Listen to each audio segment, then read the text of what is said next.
This is a ghost story of sorts. You'll have to use your imagination. The time is midnight. The place is the George R. Stewart Auditorium. The date is, well, today. There's no one around at this time of night, at least no living person.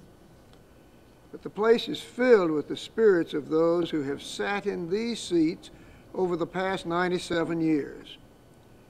And appearing on the stage will be two ghostly figures whose presence is always felt in this sacred place. They sort of come and go, as ghosts will tend to do. But tonight, they happen to both meet here. George Stewart. I see we both decided to come here tonight to check this place out. What brings you here after all these years? Jim Adkins, I was just thinking about you. I was remembering all the good times we shared here. Just look at this place. Been here now for 100 years. Amazing. Let's sit down. Who would have thought? We were young preachers, freezing in that house in Morrisville, Tennessee, we would ever get together and establish something like this. But we did. Do you remember the excitement we felt just looking at that beautiful building? We couldn't wait to have a service in it.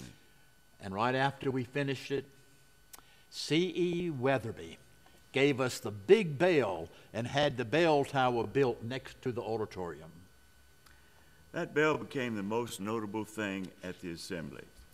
We rang it to call people to the services. And it got rung for other reasons too. Remember the Great War when we were so hungry from news from the front?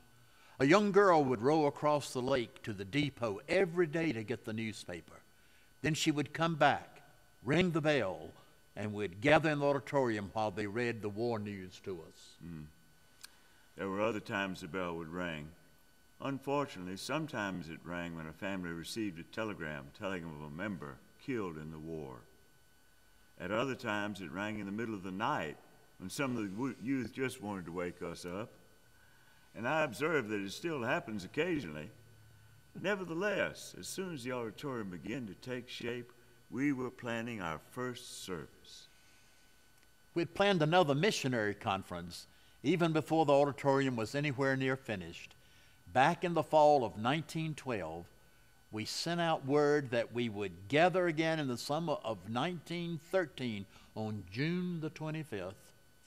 We had no idea how many folk would come, but we felt we were ready. And we were, almost. Who would have ever thought that over 4,000 persons would come to that first conference here? But they did. We didn't have any place at the assembly for them to sleep, so they